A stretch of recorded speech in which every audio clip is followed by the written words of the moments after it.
On va être en direct dans 1 minute. Elle va être contente, Alexia.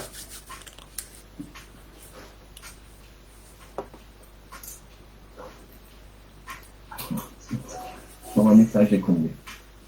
Envoie un message. Hein? À maman. C'est bon, on y est, Steph, tu peux lui dire. Un message à toi? C'est bon, Steph, on est en direct. Ça y est, on y est. J'ai pas encore. Je peux toujours pas partager dans un groupe, c'est extraordinaire ça. Contente, Alexia.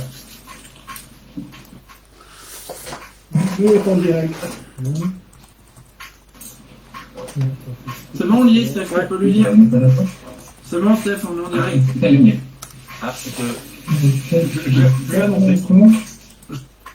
Donc bonsoir à tout le monde. Donc bienvenue dans le 4e direct de la semaine. Donc ce soir nous allons parler du bénévolat, du bénévole surtout. Et puis nous sommes en compagnie de personnes du club de Moydieu des Tourbes, qui est situé dans l'Isère. Donc nous avons son président Michael Blou, donc qui est plus connu sous le nom de Fulcanelli sur les réseaux sociaux, qui fait partie de l'association du groupe Pétanque. Nous avons le trésorier, qui est sans doute le plus important dans un club, avec la présence de Stéphane Tracanelli. Et nous avons le responsable de l'école jeune de Moydieu, avec Maxime Vivier. Donc Maxime, aujourd'hui, il a le nom de Amélie. Donc déjà, merci à vous trois d'avoir accepté mon invitation. Ce que je vous propose, c'est que chacun à votre tour, vous allez vous présenter. On va démarrer par le président. Mika. Ouais, alors il faudrait peut-être que si vous regardez en même temps, couper le son de Ouais, je crois que c'est... je sais pas qui c'est. ce qu'on regarde. Bah ouais, Mickaël, donc je suis président depuis un peu plus d'1 an maintenant, l'avant Covid. Donc voilà, j'étais déjà dans le bureau depuis 3-4 ans et au club depuis pas mal d'années maintenant, grâce à Famille, qui m'avait pas mal tanné pour que j'aille à mon lieu. Et voilà, et maintenant, il était président à l'époque et aujourd'hui c'est moi le président. Très bien. Steph, je vais te laisser te présenter un petit peu pour les membres. Oui, écoutez, moi je m'appelle Stéphane Tracanelli, je suis trésorier du club de Moydieu. Ça fait à peu près une vingtaine d'années que je fais du bénévolat. Et je suis à l'initiative également du premier club des Impinais de pétanque, où j'ai été également trésorier. Et puis quelques années plus tard, j'ai commencé donc le club de Moydieu de Tours, j'ai été le premier président. J'ai cru comprendre ça. Ouais. Pardon ? Stéphane Bunier, justement, c'est ce que j'allais te dire. Il me semblait bien que tu étais le premier créateur du club de Moydieu. Ouais, alors je ne suis pas le premier créateur, mais je suis partie du bureau fondateur. Le premier président, j'ai fait mes mandats pendant 4 ans. Et puis je suis devenu trésorier depuis 2014 à peu près jusqu'à aujourd'hui. Très bien. Voilà. On va lui donner un petit peu la parole aussi à Maxime. Donc on va te demander de... Oui. Voilà. Moi c'est Maxime Guillet. Je suis au bureau depuis une petite dizaine d'années.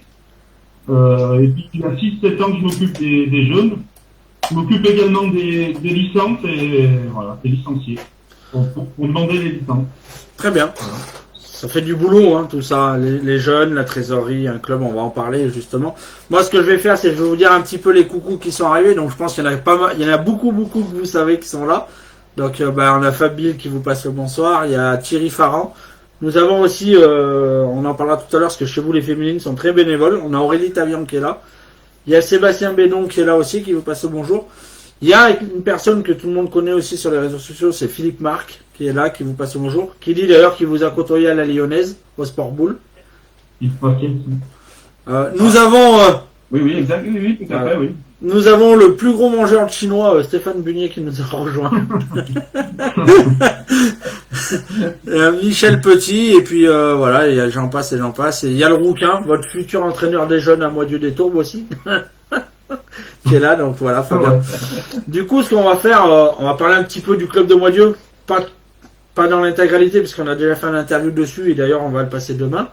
Je vais juste demander à Mickaël qui nous resitue un petit peu les ambitions du club. Ce que vous proposez comme manifestation, Et après, on va débattre un petit peu sur chacun de vos postes et puis sur le circuit jaune et surtout sur vos 4 jours de mois qui sont extraordinaires.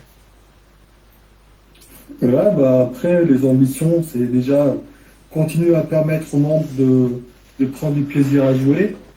Donc, on a un club cette année, il faut savoir qu'on a 120 renouvellements de licence.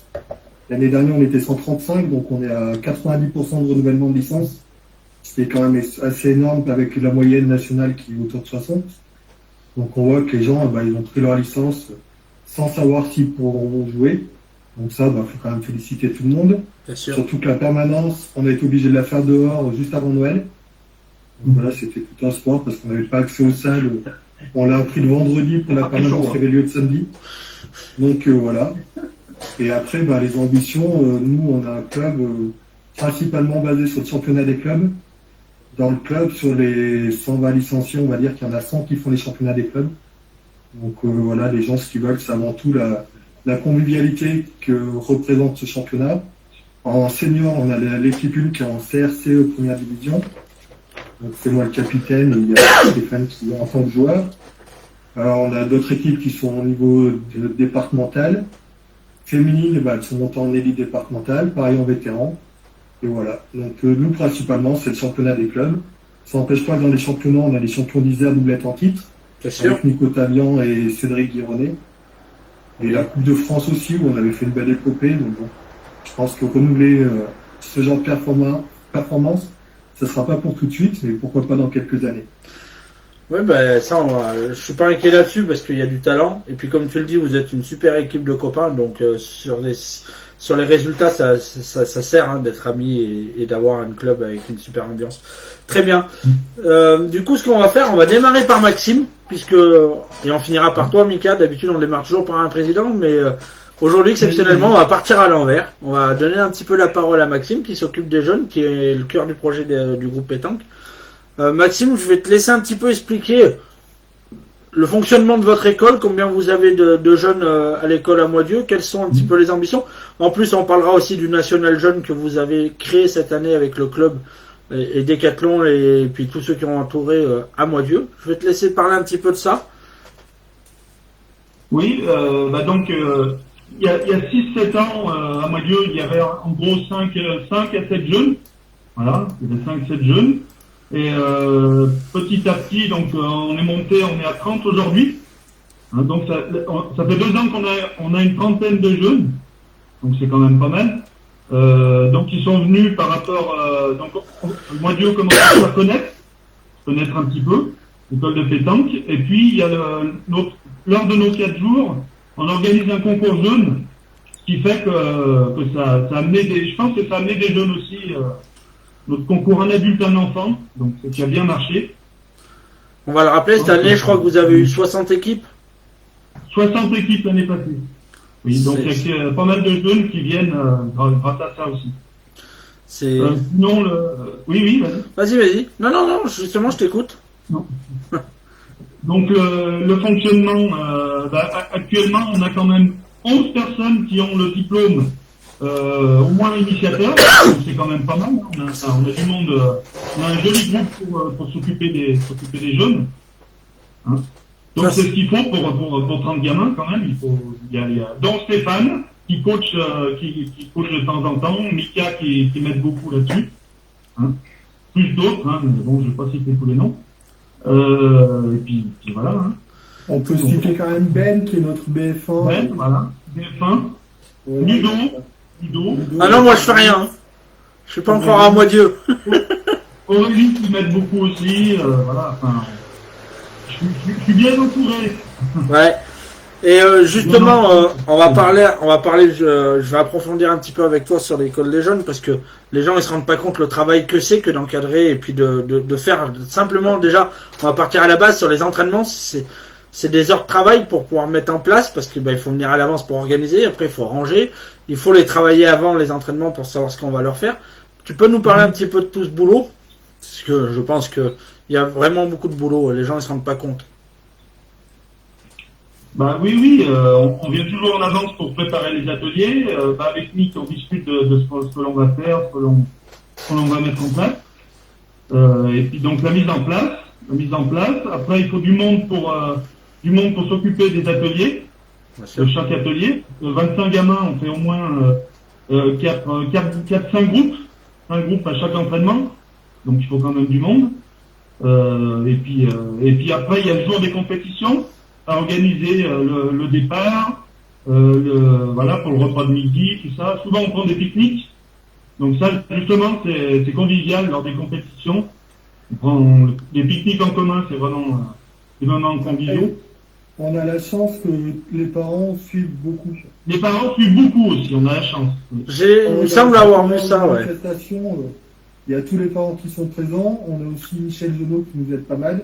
Bien sûr. Et ça, c'est plus facile à organiser parce que si les parents arrivent, qui posent le gamin et qui s'en vont, derrière, c'est compliqué pour tout le monde. Nous, cette chance-là, c'est que tous les parents se déplacent et sont présents. Tous les parents viennent, donc c'est plus simple pour nous, c'est sûr. Très bien. C'est pour ça que le pique-nique, c'est bien parce que ça crée de la convivialité. Et puis de toute façon, moi je sais comment vous fonctionnez un petit peu à Molière parce que je vous connais un petit peu. C'est vrai que le mot d'ordre chez vous, c'est un club familial, c'est un club où tout le monde s'entend bien, une super ambiance et ça c'est important. Très bien. Du coup Maxime, Ça me rappelle un petit peu ce que j'ai connu à l'école de pétanque de Saint-Pierre-du-Rhône. Il y avait 50 gamins. Donc voilà, ça me rappelle un peu ces moments-là qu'on passait à Saint-Pierre-du-Rhône. très bien. Après, je pense qu'avec Maxime, on a fait partie de l'école de pétanque quand on était gamin. Donc toi, c'était Alain Moulin qui gérait ça à l'époque, Max. Comment? Quand tu étais à Saint-Clair, c'était Alain Moulin qui gérait? Oui, c'est ça. Christian Fabre. Christian Fabre. Donc voilà, moi c'était Jean-Louis Bissuel, donc c'est vrai qu'on a ces gens-là, ils nous ont quand même inspiré pour aujourd'hui gérer notre école de pétanque. C'est ça. Du coup, il y a une question qui vient d'arriver de Sébastien Bédon, mais avant, il y a notre ami Yaya qui nous a rejoint, il vous passe le bonjour à tous. Yaya, donc voilà. Il y a Sébastien Bédon qui demande Maxime, pardon. Est-ce que vous emmenez tous les enfants dans les concours ou vous les sélectionnez? Alors, tout ce qui est championnat départementaux, on essaye de faire jouer tous les jeunes disponibles, cette date-là. Alors, on essaye de faire jouer dans tous les championnats. Par contre, là, les nationaux qui arrivent, les nationaux qui vont se dérouler hors du nôtre, quoi, on va sélectionner. On va sélectionner pour emmener quelques équipes. Après, la difficulté, justement, vu qu'on a plus de 30 gamins, c'était d'avoir suffisamment de coachs aussi pour avoir un coach par équipe. C'est vrai que il en faut 10 quoi. Et après, il faut avoir l'inscription aussi également, parce que quand c'est des concours extérieurs, il faut avoir le nombre d'inscriptions suffisant pour avoir un nombre d'équipes. En plus, oui. C'est vrai que généralement les nationaux sont limités, ouais. On est d'accord. En plus, tiens, Stéphane, tu as un petit peu la parole aussi, puisque là on va parler aussi du matériel, donc c'est quand même un sacré coup. Vous, à Moitié, vous avez la chance d'avoir un trésorier en or qui vous fait vivre le club correctement. C'est quand même du boulot aussi de devoir gérer le matériel parce qu'il faut savoir ce qu'il faut comme matériel. Maxime, tu vas nous en parler un petit peu, mais tu peux pas avoir une école de pétanque si t'as pas de structure et de matériel. Ah, c'est évident, hein, de toute façon. Il faut une gestion de matériel d'entraînement. Que tout le monde donne un avis et puisse participer au matériel qu'on a besoin.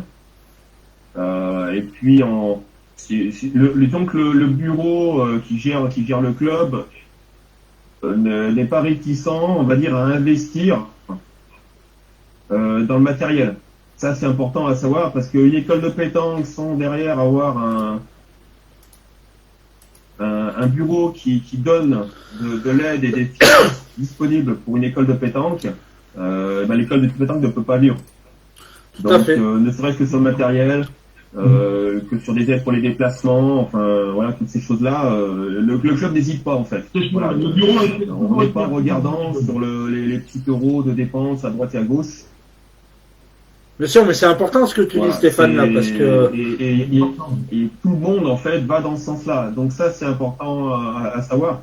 C'est parce que c'est pour une école de pétanque peut vivre, il y a bien entendu le bureau, il y a les éducateurs également, il y a les jeunes, c'est tout un ensemble.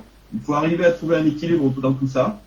Et c'est pour ça qu'on peut arriver à faire vivre un club. Et puis les jeunes, c'est toujours l'avenir de toute façon. Ah oui, non, mais je suis d'accord avec toi. Et puis malgré tout, sur une année, c'est quand même un sacré budget, une école de pétanque, parce que comme tu le dis, il y a tous les déplacements, il y a l'investissement de matériel. Et puis quand vous faites un Les concours, diplômes aussi. voilà.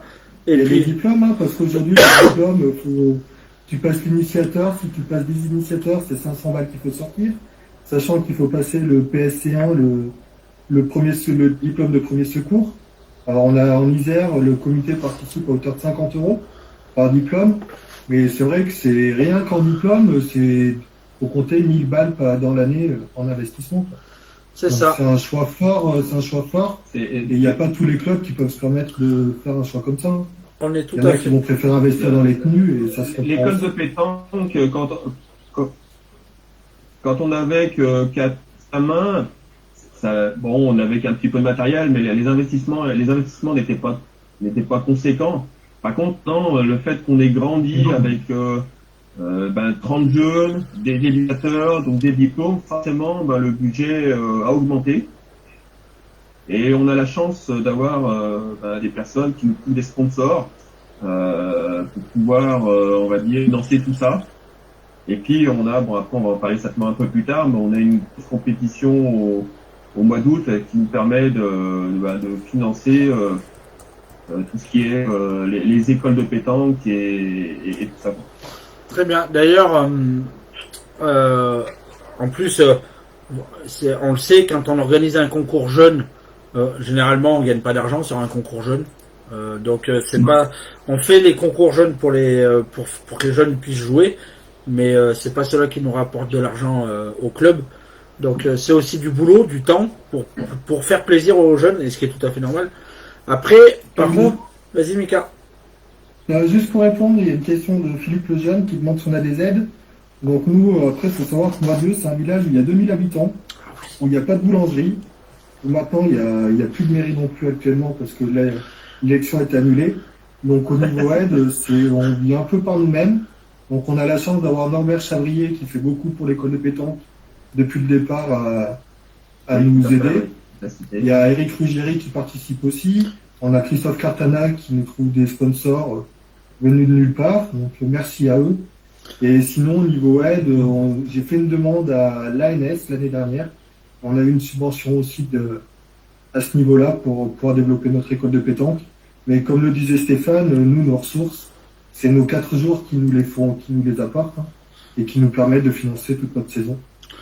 Ça on en parlera tout à l'heure, les 4 jours de mois de Dieu, mais je pense que en plus, là ça a été une année exceptionnelle en 2020 puisque ça a été très compliqué, et je pense que celle-là, elle a fait du bruit. Ces 4 jours-là, ils ont fait beaucoup de bruit. Mais on va continuer à parler un petit peu des jeunes. Donc cette année, on le sait, le groupe pétanque, avec l'aide de la fédération, de la ligue, pour pas les oublier, Mika, et puis de Décathlon, cette année à Mois-Dieu, vous allez organiser un national jeune en espérant, avec la crise sanitaire, pourra se maintenir le 5 juin. Maxime, pour toi, ça doit être quand même aussi une petite fierté d'avoir un petit national chez toi, là où tu es. Oui. Merci à vous d'ailleurs d'avoir lancé le truc, parce que sans ça se ferait peut-être pas. C'est super pour les jeunes, parce qu'aller faire des nationaux, un circuit de nationaux, c'est super. Je trouve que c'est vraiment bien, quoi. Et en faire un chez nous, c'est sûr que c'est une fierté pour le club. Mais on va en parler un petit peu parce que on n'organise pas un national comme ça. C'est du boulot. Est-ce que vous, tous les trois, donc on le sait, il y a la trésorerie, hein, qui est importante pour pouvoir organiser une manifestation. Il y a aussi le travail en avant pour l'organiser. Et puis il y a le jour J, le traçage des terrains, etc. Est-ce que vous pouvez à chacun un petit peu, toi déjà Stéphane, nous dire, sans dire de chiffres, hein, nous parler un petit peu du côté de la trésorerie, parce que on le sait, les jeunes ils payent pas l'inscription. Il y a des dotations à offrir. Il y a les boissons, je crois, qui sont offertes aussi, si je me trompe pas, sur la compétition jeune pour les jeunes qui jouent. Tu peux nous parler. Des glaces peut-être. Voilà. Des glaces. Moi, je peux te faire un don de saucisson si tu veux, Mika. Il y aura peut-être des glaces aussi.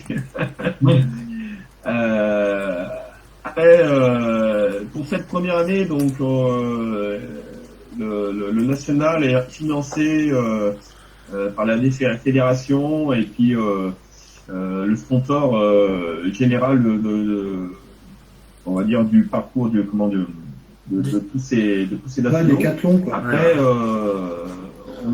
Décathlon, voilà. Après, je sais pas si on avait le droit de citer les noms. Si, bien sûr. à la Il y en télé. est... Non, mais bien sûr, c'est là, on est là aussi D'accord. pour montrer comme quoi. Moi, je suis tout à fait d'accord de les mettre en avant, mais donc pour cette première année, elle sera en partie financée. Donc, on va dire qu'au niveau trésorerie, ça sera pas, on va dire que ça sera à la hauteur du club. Après, par contre, pour les prochaines années, où on espère bien entendu continuer à l'organiser, on aura moins de finances. Enfin, ça sera moins financé. Donc après, à nous de trouver les finances et à ce moment-là, ça sera certainement un peu plus conséquent. Mais j'insiste là-dessus, c'est que je pense que le club ne mettra pas de bâton dans les roues à tout ce qui est l'investissement pour les jeunes, que ce soit pour un concours ou du matériel. Parce que c'est le club de Moitié, c'est avant tout, bien sûr, tu l'as dit, c'est familial, c'est la convivialité, c'est le championnat des clubs, c'est les jeunes, c'est tout un ensemble. Et comme les jeunes, c'est pour nous, c'est l'avenir, c'est ce qui compte. Voilà, on mettra pas de bâton dans les roues au niveau trésorerie là-dessus, donc on comptera pas, on va dire en fin d'année, quoi. C'est ça. Après, par contre, il y a quand même. On ne dit pas, on n'en parle jamais parce que tu sais, quand on dit l'organisation d'une manifestation, c'est la buvette, c'est les terrains, c'est ça. Mais il y a quand même un sacré boulot à faire sur la comptabilité puisque c'est ton boulot à toi. Tu as quand même. Après, il y a toute la trésorerie. Ça, on n'en parle jamais. C'est un boulot monstre sur une manifestation, une trésorerie. Oui, il y a la préparation en amont. Il y a après faire les résultats après derrière. C'est sûr que c'est du travail, mais on fait du travail, on va dire, tranquillement chez soi. C'est pas le jour même, c'est au niveau de la trésorerie. Par contre, en termes d'organisation, avant, pendant, après, tout ça, on peut tirer quand même un coup de chapeau à Mickaël, à Max, enfin toute l'école de pétanque, parce que ça va être un boulot. C'est une fierté honnêtement personnelle qu'on puisse organiser un national Dieu. Honnêtement, c'est quelque chose que j'ai toujours rêvé. Bon, maintenant on a la chance d'avoir une école de pétanque qui a grandi et qui nous permet d'organiser ça grâce bien entendu au groupe pétanque et aux sponsors Décathlon et également la fédération. Et faire un national jaune, pour moi, c'est une fierté, pour moi personnel, mais également pour tout le club de Moitié, bien entendu. Parce que on a toujours dit, en fait, quand on a le club de Moitié, que c'est mettre en avant. Au départ, c'était plus pour découvrir la pétanque pour les jeunes, et puis maintenant, c'est plus vraiment un apprentissage, compétition. Et ça, c'est d'avoir grandi comme ça en très peu d'années, c'est vraiment une fierté, pour moi personnelle. Très bien. Après, c'est une fierté. Même si je suis pas, on va dire je participe pas vraiment, on va dire, à l'organisation de l'école de pétanque parce que Maxime fait un boulot énorme là-dessus avec Fafa, Kevin, mais c'est un boulot qui mettent là-dedans et leur temps, l'investissement, c'est moi je leur tire un coup de chapeau. Bien sûr, on est d'accord, mais de toute façon, à n'importe quel bénévole qui participe à la vie d'un club, on lui tire son coup de chapeau parce qu'il donne de son temps. Il y a, je rigole parce que, je vous le dis, il y a Fifi qui demande si Max, tu es prisonnier dans la cave, là, avec la... Il demande si tu es un prisonnier en cave. Ah non. Non, par contre, il y a Sandrine Cohn qui a une question pour... je pense que c'est plus toi, Max, qui va y répondre. Ça manque un peu de lumière. Voilà, c'est plus toi, Max, qui va y répondre. Il y a Sandrine Cohn qui a une question qui demande chez les jeunes ce que tu penses de la nouvelle... Attends, putain, le changement de catégorie pour les jeunes. Qu'est-ce que toi tu en penses de... Le changement de catégorie, en fait, on revient comme on était à mon époque, en jeune. Disons qu'avec les jeunes ont perdu un an déjà avec ce changement, plus l'année de la pandémie, les jeunes ont perdu 2 ans. Donc il y a des jeunes qui ont fait un an minime ou un an cadet. C'est ce que je trouve dommage là, mais bon, après, C'est vrai. c'est mon avis. Très bien. Et, et chez les jeunes, il y a tellement peu d'années à faire, c'est dommage de perdre des années comme ça. Mais bon. Très bien. Donc du coup maintenant ce qu'on va faire, on a parlé des jeunes, on va y revenir un petit peu dessus quand on sera sur les 4 jours. On va parler un petit peu de la... Vas-y Max. Oui, en fait, donc les jeunes, on a quand même eu quelques résultats. Oui. On a des titres de champion d'hiver. Donc Ryan Tavian, il a été champion en Benjamin. Et on a les prix Platinum, donc Guémillon Kylian avec Kevin Bruneton et Quentin Bourguignon qui ont été champions donc en 2019 en minime et qui ont raté de très peu la qualification au championnat de France. Donc et d'ailleurs le championnat de France, ça va être un objectif de qualifier une équipe jeune à un championnat de France, ce serait super pour le club de Moilly. Tiens, en parlant de France, sachant que cette année, il ne devrait pas y avoir de ligue pour les jeunes. D'accord. Donc voilà. En parlant... que le championnat de France puisse se faire. En parlant de championnat de France jeune, Maxime, on va quand même le souligner, moi je l'ai appris aujourd'hui. Ça a été ton domaine, quand même, un petit peu, le championnat de France jeune. Hein? J'en ai fait quatre avec deux joueurs qui sont bien connus quand même, bien plus que moi. Donc avec Jérôme de Souza et Nicolas Perron, oui, on en a fait 4. On a perdu 2 fois en finale et 1 fois en demi-finale. Donc il faut rappeler quand même l'anecdote du 6 au carreau contre Tremblot. C'est Nico qui a raconté ça. Je pense que celle-là, on la parle pas assez dans le club. C'est ça. Très bien. Du coup, maintenant, on va parler un petit peu aussi, même si on en a parlé un petit peu, mais du boulot de la trésorerie, parce que je pense que c'est sans doute le poste le plus important dans un club. Parce que si la gestion de la trésorerie elle est mal faite, le club il peut pas vivre. Donc c'est surtout que si le trésorier part avec la caisse, il n'y a plus de club. Oui. Et puis après ça dépend, s'il achète 2-3 saucissons, il en voudra pas, mais. Bon, mais je conclue très vite maintenant. Mais je pense que le poste de trésorerie, c'est le poste le plus important dans un club. C'est celui qui a sans doute le plus de boulot, puisque c'est toute l'année le travail de la trésorerie. Parle-nous un petit peu comment toi tu vois justement cette chose-là, Stéphane.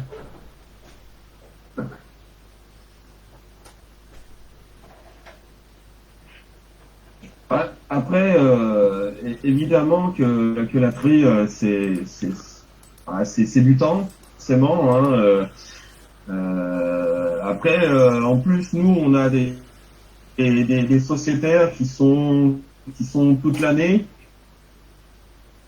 Donc, on va dire qu'on a toujours un petit peu de travail. Après, on a la chance, à moi Dieu, d'avoir des personnes qui m'aident dans ce que je fais. Donc, je voudrais citer Hervé Bourguignon qui m'aide énormément là-dessus. C'est le trésorier. Il participe énormément à l'évolution de la trésorerie et donc il fait toutes les remarques nécessaires pour pouvoir faire évoluer tout ça.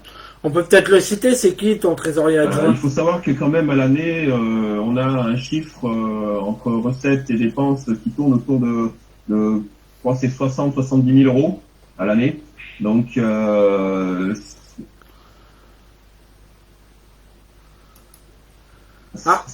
Hervé Bourguignon. Voilà. Ouais, parce que des fois, tu as des petites coupures. Donc voilà, et par la capacité de gérer une caisse, donc notre ami Kiki, Louis Ciaguillo de son nom.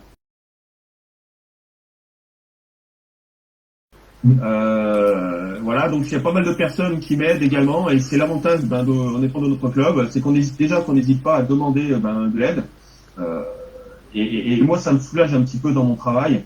La trésorerie en elle-même, honnêtement, j'ai l'avantage d'avoir un logiciel de pouvoir faire ça. Le plus long, en fait, c'est surtout quand on fait les bilans en fin d'année. Voilà.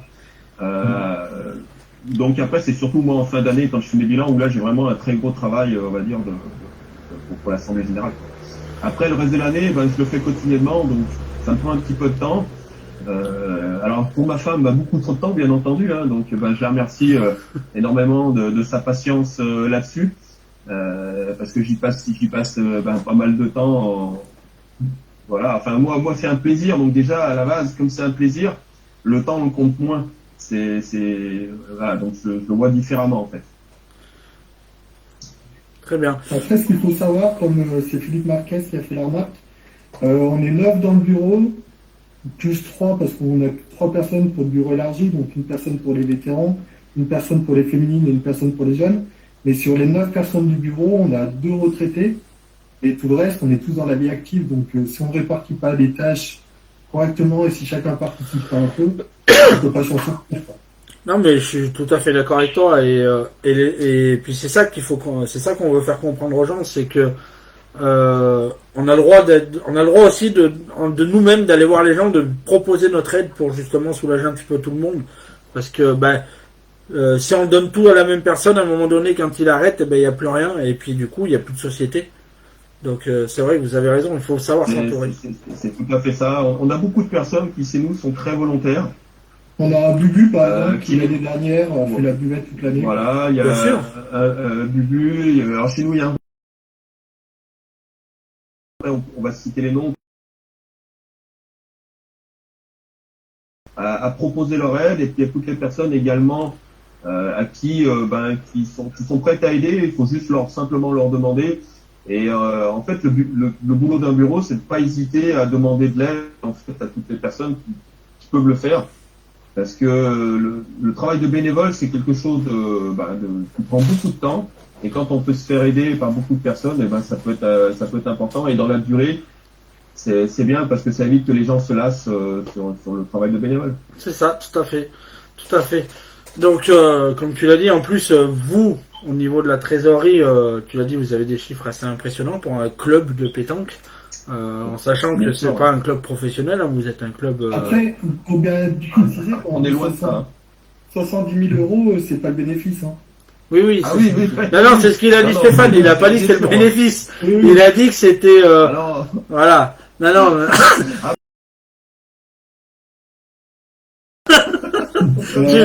Tu m'étonnes, t'as pas besoin d'aller chercher un sponsor pour maintenir ton national.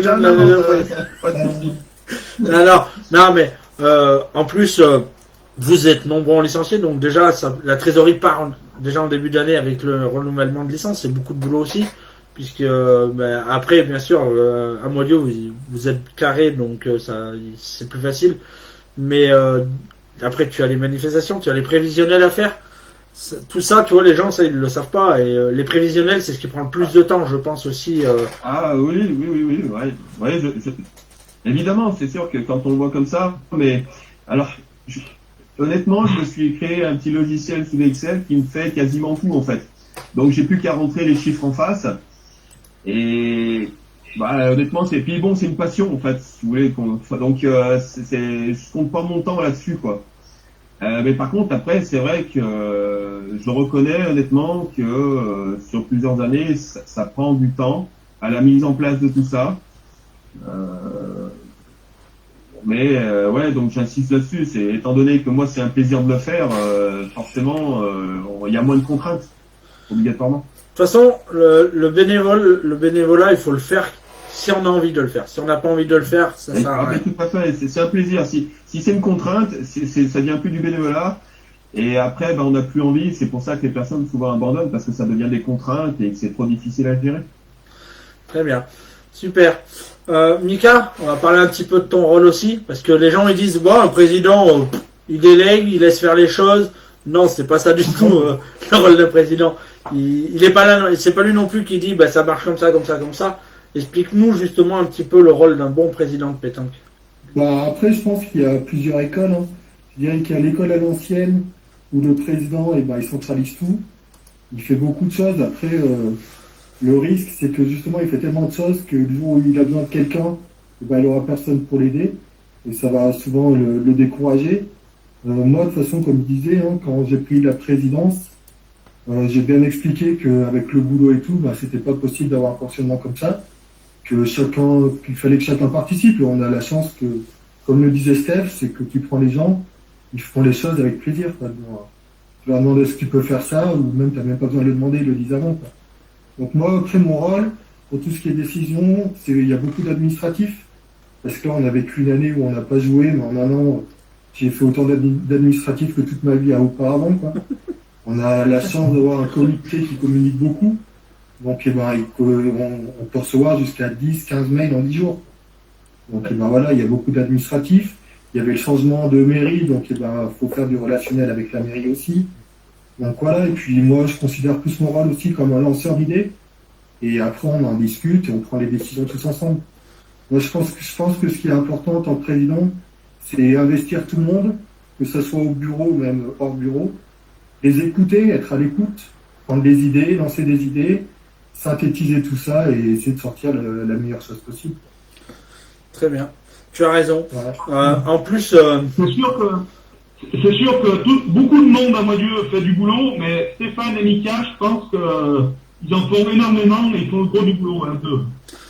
bien sûr, on est d'accord. On est C'est pour d'accord. ça qu'on a acheté une machine de glace pour nous récompenser. Voilà.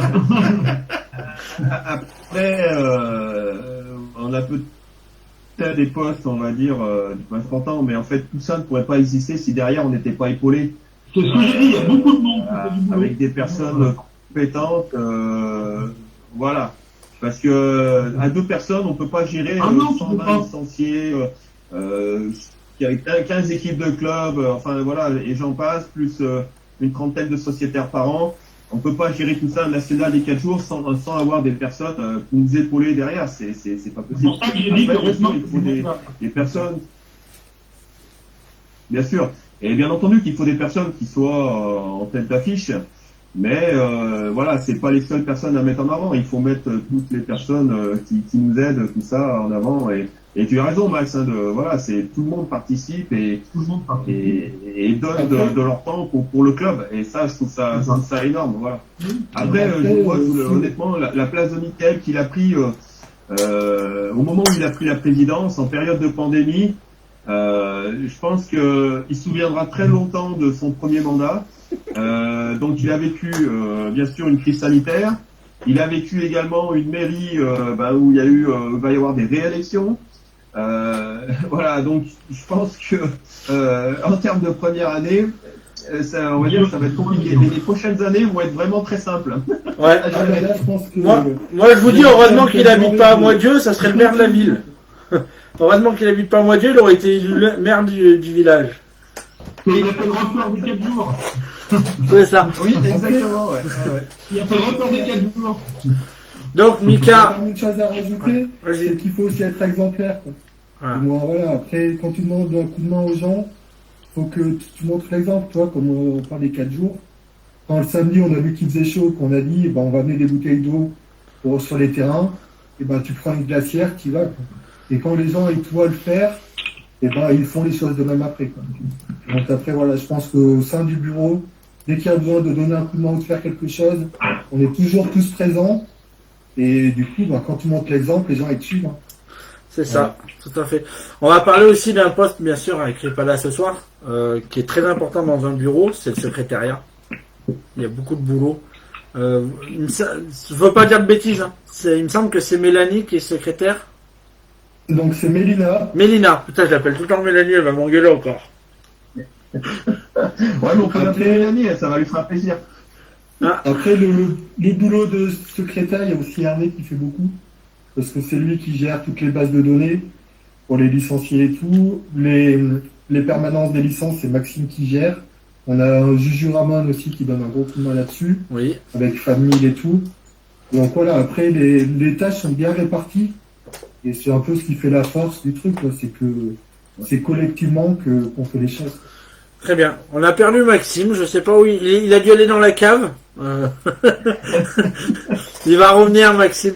Ce qu'on va faire, Mickaël et Stéphane, en attendant que Maxime revienne, on en a parlé un petit peu, c'est de vos 4 jours de mois Dieu.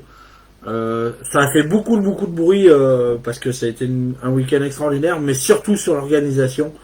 Je pense que les gens ils ont été très surpris qu'un club comme Moitié, et je mets pas de défaut à Moitié, hein, mais qu'un club comme Moitié organise un 4 jours ouvert à tous, digne d'un national.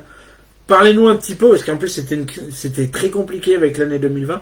Parlez-nous un petit peu de l'organisation que vous avez mis en place et de votre système de bénévoles, parce que c'est extraordinaire, vous avez plus de 90 bénévoles sur le week-end. Je vous laisse tous les deux vous partager un petit peu la tâche. Tu veux en parler en premier, Mickaël? Si tu veux, ouais. Alors, ce qu'il faut savoir, c'est que On attendait déjà une réponse favorable de la mairie pour pouvoir organiser tout ça, que ça s'est organisé en gros en 15 jours. Donc voilà, ça a été 15 jours hyper intenses avec des nuits très courtes. Mais quand on voit le retour des gens qui sont venus, eh ben, on se dit que ça en valait la peine. Après, la première question qu'on s'est posée, c'est se dire, est-ce qu'on fait ou est-ce qu'on fait pas? Et si on fait, est-ce qu'on a les moyens de le faire dans des conditions sanitaires qui permettent que la sécurité soit prise pour tout le monde, principalement pour les bénévoles? Parce que comme tu disais, c'est plus de 90 personnes sur les 4 jours différentes, sachant qu'il y a des gens qui ont participé aux 4 jours. Daniel Bordeaux, il a fait la table de marque pendant 4 jours. Fanou, pendant 4 jours, il a été à fond aussi, moi aussi, Bubu, moi Max, voilà, après on peut tous les citer, quoi. Et le truc, c'était, est-ce qu'on peut assurer la sécurité de tout le monde?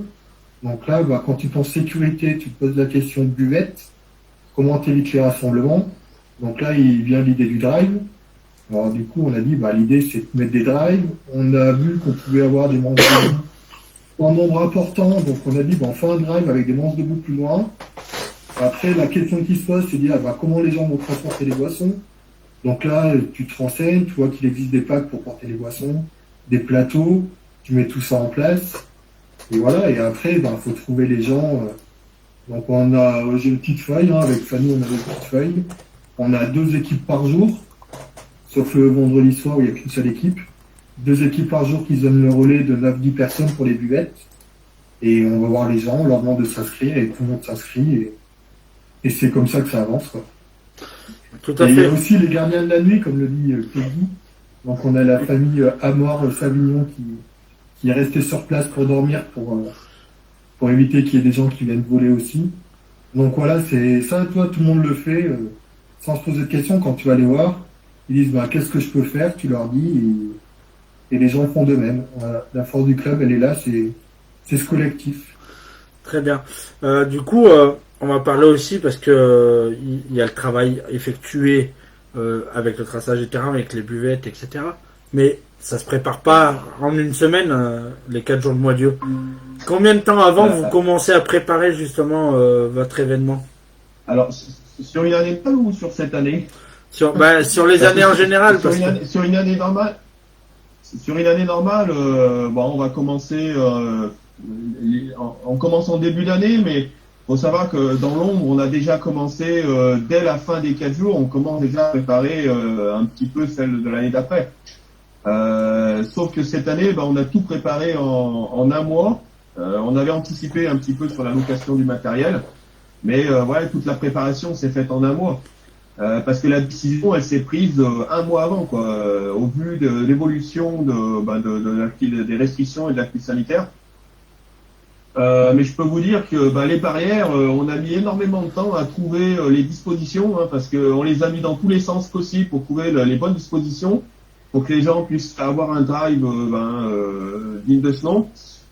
Donc on était 7-8 personnes à tournicoter les barrières dans tous les sens. Voilà, et puis c'est vrai que donc moi je gère sur les 4 jours, je gère un peu plus la partie table de marque. Michael, il a géré la partie buvette et un petit peu générale, avec l'aide bien entendu de tous les bénévoles qui sont derrière. Et donc je voudrais remercier également toutes les personnes qui nous aident là-dessus, et notamment toutes les personnes qui sont avec moi pour gérer la table de marque. Pour gérer la table de marque sur les 4 jours, il y a à peu près, on se relaye avec une douzaine de personnes à peu près. Donc c'est tout de même énorme.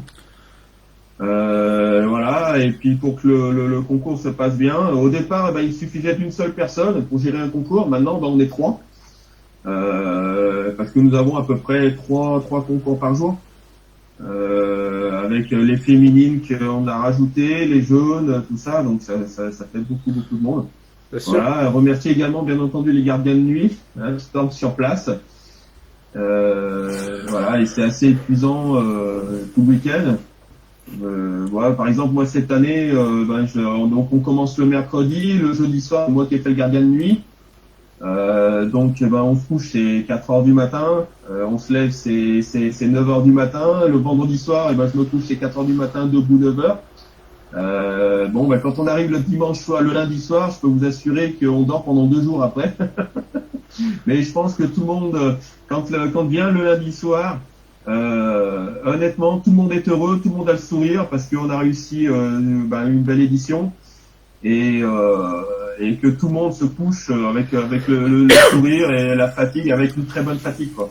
Voilà, et tout ça c'est fait pour le club, pour faire vivre le club. Très bien. Moi, je vais revenir un petit peu. Après, juste, Ludo, je voudrais rajouter quand même, il y a toute la partie nourriture aussi avec nos deux Alain Duranton et Alain. Oui, exact, oui, tout à fait, on peut les Il remercier. y a aussi Cathy qui fait un gros coup de main aussi le vendredi soir parce que c'est assez intense. Mais on fait des duos maison et ça, les duos, c'est Alain Petit qui nous les fait. Chaque année, 30 kilos de duos. Et voilà, quoi. Et c'est. Ouais. Et Alain, sachant tous qu'il les faut, 10. il faut le dire, c'est une personne qui a 70 ans, qui a mal aux genoux, qui nous fait nos duos et qui est là pendant 4 jours pour pouvoir 4 servir jours. les personnes jusqu'à la fin, jusqu'au bout. Il a mal aux genoux, mais il va jusqu'au bout pour nous et pour ça, c'est énorme, quoi. Et si tu Et, lui dis, on va prendre un peu de repos, il dit non, moi je suis là jusqu'au bout. Ouais, c'est à peine si t'engueules pas, s'il dit. Tu l'envoies au C'est repos. ça.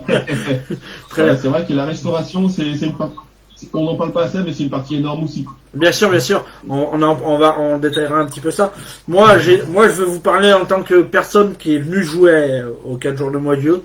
J'en ai longuement parlé. Donc, il y a Stéphane Robineau qui vous passe le bonjour, tiens, il vient d'arriver. Moi, j'ai jamais vu une organisation pareille où quand tu as 250 équipes, la buvette, elle est toujours vide. Tout le monde boit un verre, tout le monde a quelque chose à la main, soit un sandwich, soit un verre, mais il n'y a jamais d'attente à la buvette. Quel a été votre... Ouais, voilà. Mais quel a été votre secret? Parce que même avec un drive, il faut quand même assurer, quoi. Je veux dire, les parties, quand elles se finissent tout en même temps, les gens, ils vont tous à la buvette, mais là, on n'a jamais attendu. Quel a été ce secret que vous avez?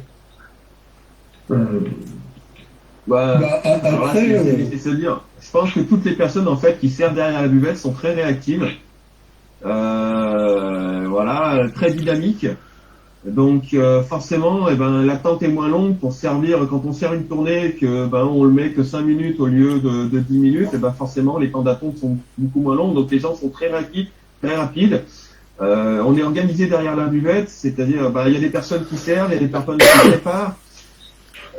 Pour diminuer les temps d'attente. Voilà, au total, il y a combien? Il y a à peu près 7-8 personnes qui servent derrière la buvette. ouais, il y avait 9, je crois, on avait mis, ouais. 9, voilà, plus sans compter les personnes à la restauration où ils étaient 2 voire 3 on va dire, dans une grosse période.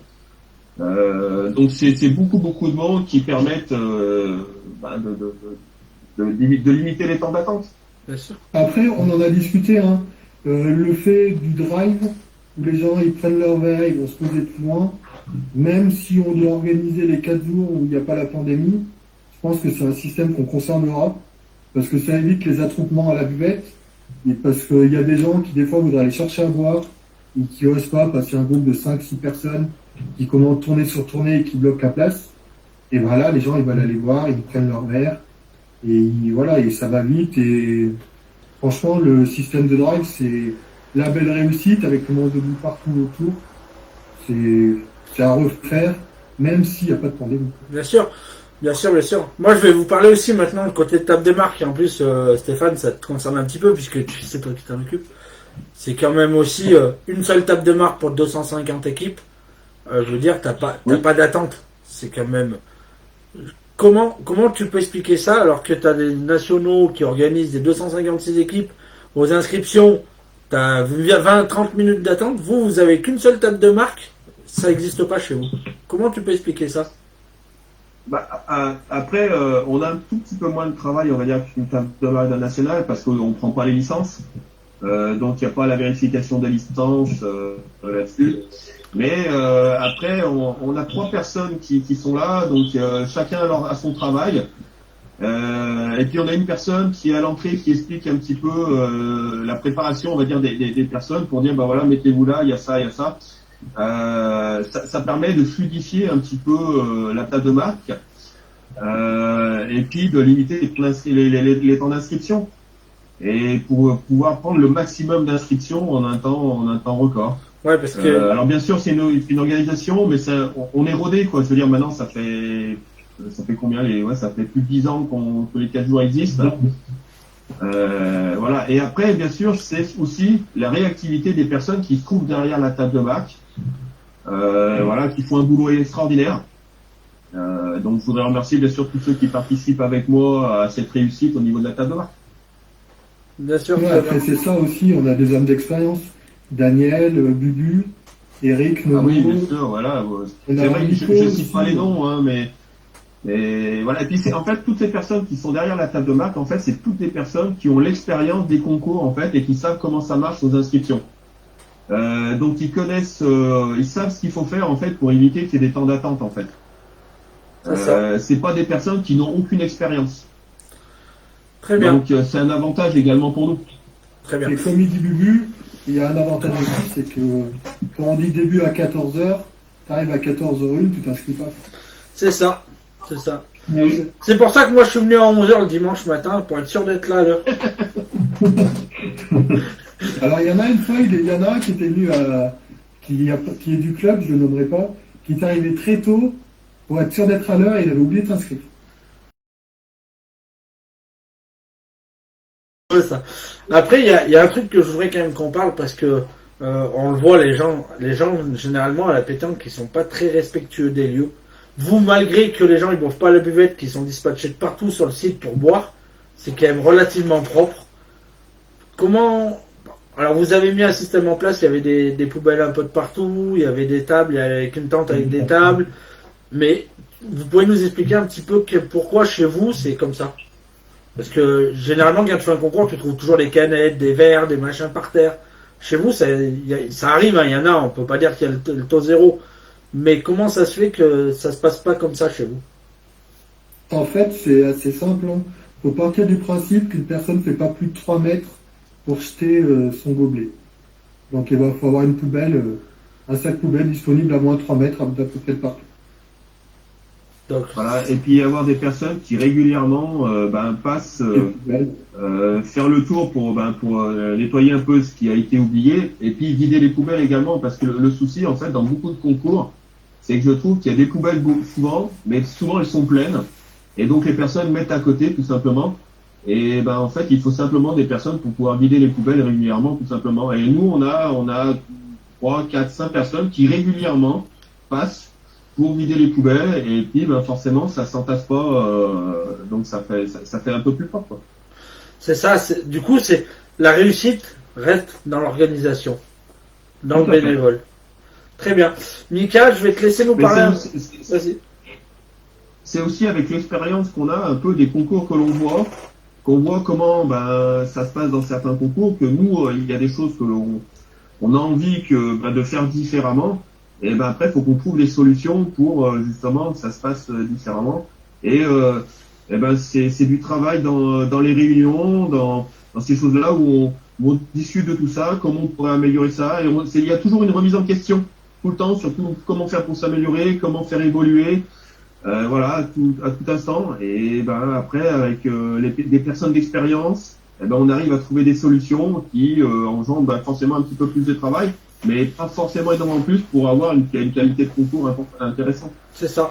Et puis, Et là, Steph, il a totalement raison sur la remise en cause, parce qu'on se souvient tous, après l'édition 2019, on était très très fiers de notre édition, et on a dit, ça sera dur de faire mieux l'année prochaine.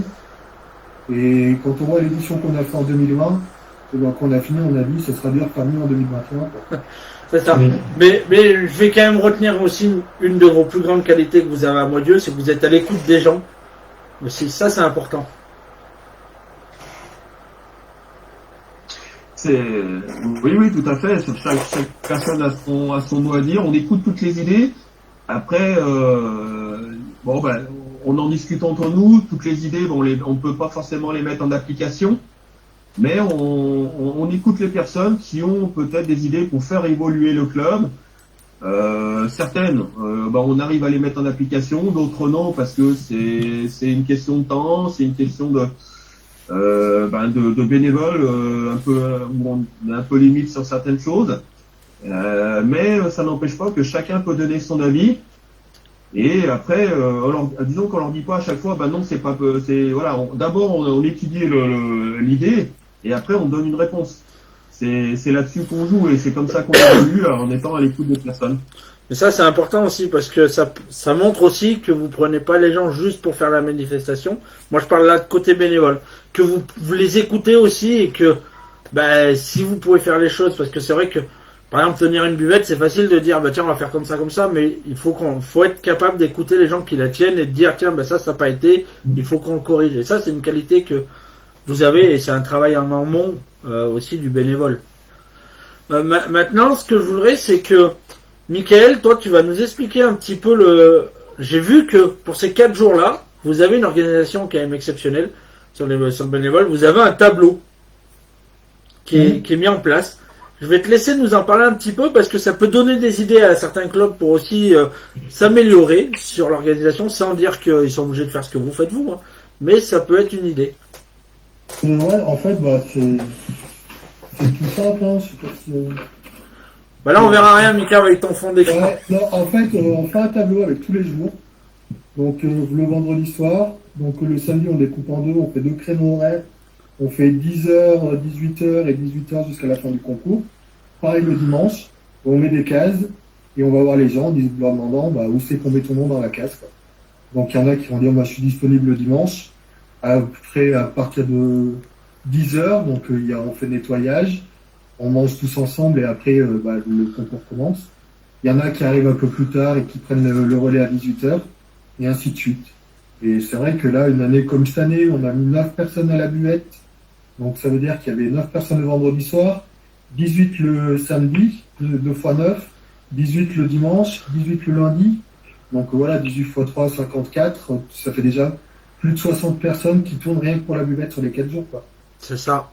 Après, on peut aussi remercier Jacotte, qui a nettoyé les toilettes pendant 4 jours, qui a nettoyé les tables.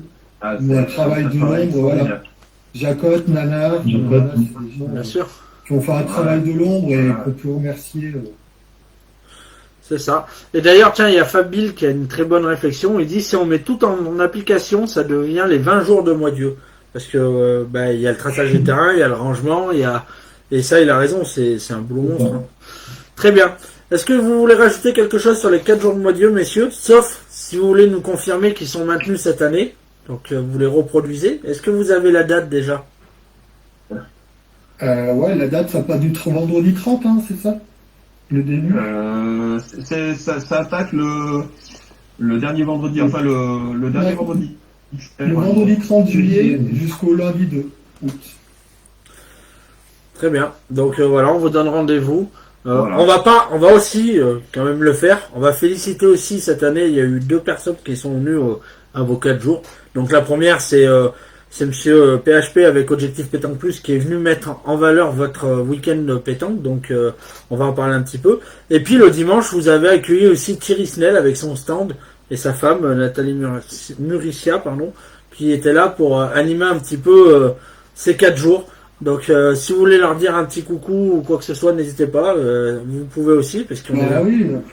Après, s'ils sont disponibles cette année, c'est avec plaisir qu'ils reviennent. Hein. Pour l'info, ce qu'on a fait pour remercier tous les bénévoles, on a fait faire un portrait aux couleurs du club avec le prénom gravé dessus par Thierry Snell. Et voilà quoi, il faut aussi une chose qui est importante, c'est savoir dire merci et récompenser les bénévoles. Quoi. C'est ça. Voilà. J'espère juste que sur celui de Fabil, vous avez mis une bouteille de muscat au lieu du prénom. Alors une bouteille, ça suffit pas, Ludo. Oui, c'est vrai qu'il a son petit coin, notre femme. Très bien. Maintenant, ce qu'on va faire, c'est que on va faire une petite conclusion là-dessus. On va parler du circuit jeune cette année, parce que vous en faites partie. Surtout toi, Mika, puisque tu es au cœur du projet avec Stéphane Garin. Que pensez-vous justement de cet événement qui arrive fortement cette année avec Decathlon et la Fédé qui ont mis en place 32 nationales jeunes en France, dont 8 qui sont maintenus pour le moment en région Aura. Mika, je te laisse en parler un petit peu. Après, on a déjà parlé un peu au départ. Hein. Nous, on nous a toujours reproché à Moidio de ne pas organiser de compétition officielle.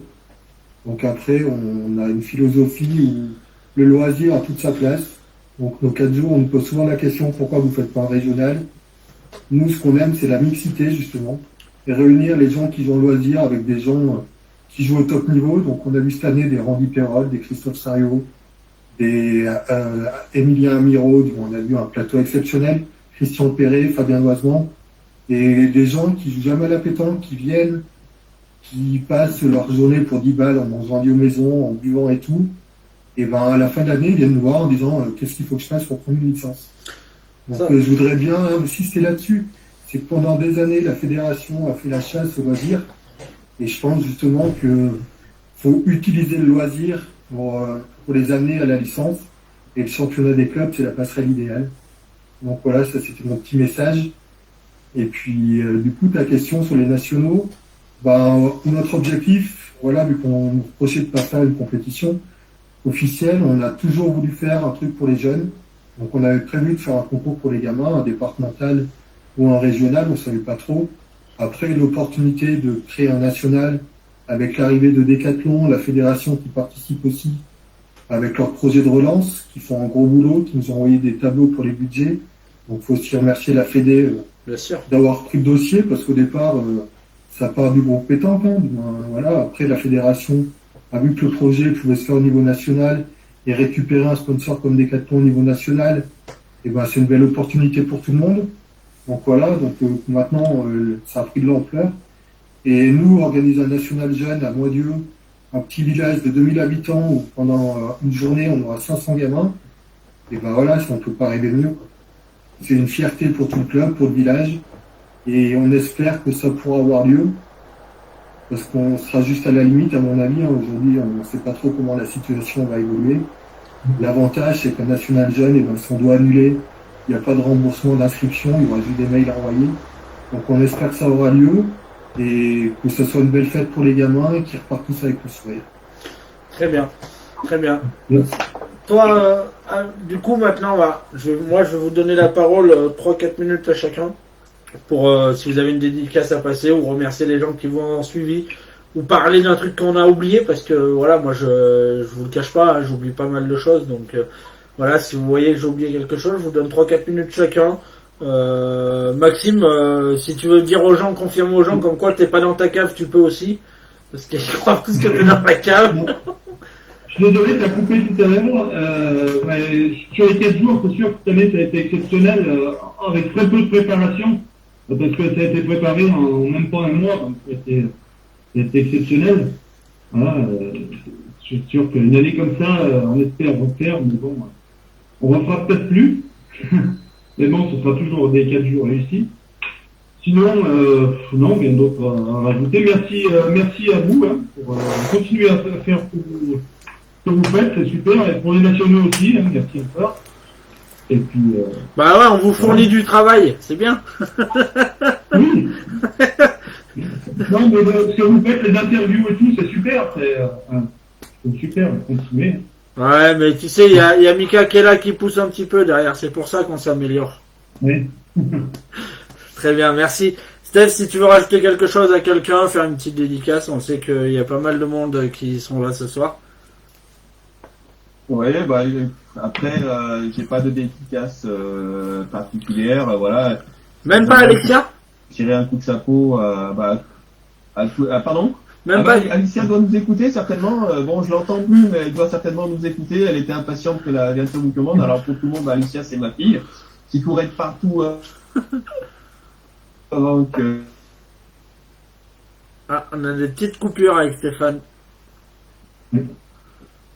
L'interview commence.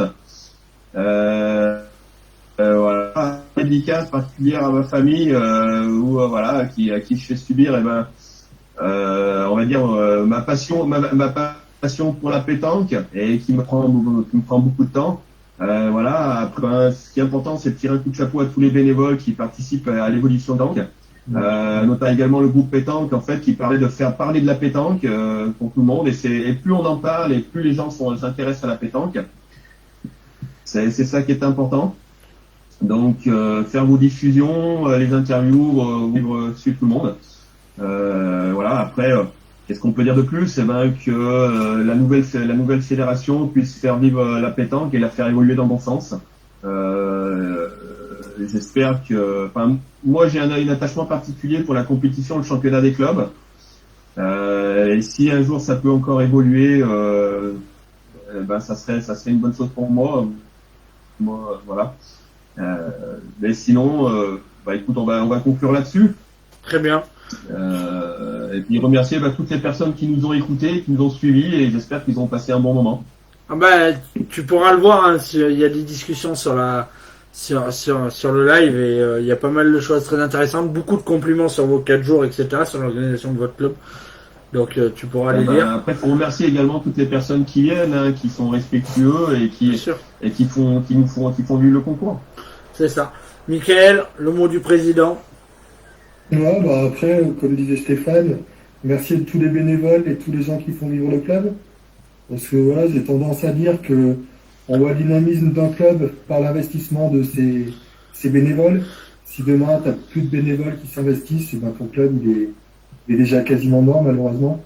Donc nous, on a la chance d'avoir un club jeune et dynamique. Et ben, on va essayer de maintenir ça. Et puis, l'objectif, c'est toujours la convivialité autour de la pétanque.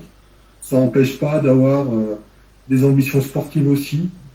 Mais voilà, le respect, et c'est ce qu'on essaie de transmettre comme valeur dans notre école de pétanque. C'est ça, très bien. Donc bah, merci au groupe. Hein. Donc même si j'en fais partie, tout ce qu'on fait sur le bénévolat cette semaine, et ben c'est vraiment génial. Parce que les bénévoles, on les met jamais assez en avant pour leur dire merci. Quand c'est pour critiquer, ben, il y a toujours du monde. Voilà, donc n'hésitez pas à vous investir, donner un coup de main. Demandez s'il y a besoin d'un coup de main, ça coûte rien. Et vous pouvez même y prendre du plaisir, donc n'hésitez surtout pas. Et puis demain, si vous savez pas quoi faire, je vous invite tous à écouter Yvette Delol, la présidente du comité de Dordogne, qui sera interviewée, parce que je pense qu'elle va beaucoup nous apprendre et que ça va être très intéressant aussi. Tu as tout à fait raison. Donc voilà, moi j'allais l'annoncer donc demain soir à 20h sur le groupe Pétanque aussi. Je tiens aussi à vous remercier tous les trois d'avoir accepté encore de donner de votre temps pour parler de tout ça. Tu as raison Stéphane, on le dit jamais assez, mais merci à nos compagnes qui sont conciliantes et qui nous laissent le temps de pouvoir faire ça, parce que c'est du temps qu'elles n'ont pas avec nous généralement. Voilà, donc c'est important parce que si elles nous accompagnent pas dans nos démarches, c'est compliqué pour tous les bénévoles. Moi, je tiens aussi à vous dire que je vous donne rendez-vous donc demain soir avec Yvette. Dimanche matin, on aura Benoît Froment qui parlera de pétanque, un formidable joueur. Et puis lundi soir, je vous rappelle la soirée pour clôturer la semaine du bénévolat avec Jean-Luc Robert. Donc nous aurons Cathy Berthe qui sera notre invitée. Nous aurons Thierry, l'organisateur du National de Mimizan, et nous aurons sans doute le président ou vice-président du club de Bastia pour parler de leur international, faire bien comprendre aux gens ce que c'est qu'une organisation d'une compétition. Donc merci à vous trois. En tout cas, on vous souhaite encore une très bonne réussite pour vos 4 jours de mois cette année. On sera présent. Moi, je serai présent en tant que joueur. Et puis voilà. Et puis, je vous souhaite une très bonne soirée. Et merci encore à tout le monde d'avoir suivi le live. Donc voilà. Je voulais juste faire une petite dédicace à Mika. Voilà. Je voulais juste faire une petite dédicace à Mika. Le prochain investissement du groupe Pétanque, on aura tous le même. Voilà. Voilà Mika, tu devras aller avec ça pour les 4 jours de mois de Dieu. J'ai pas compris, mais... Voilà, pour les 4 jours de mois de Dieu, je t'investirai pour le groupe Pétanque le même que moi. Comme ça, on sera tous les deux pareils. Je vois pas... T'as la première doublette pour les 4 jours de pétanque. Voilà, regarde Mika, on jouera avec le même. Voilà. Allez, merci à tout le monde. Bonne soirée. Bonne soirée à toi.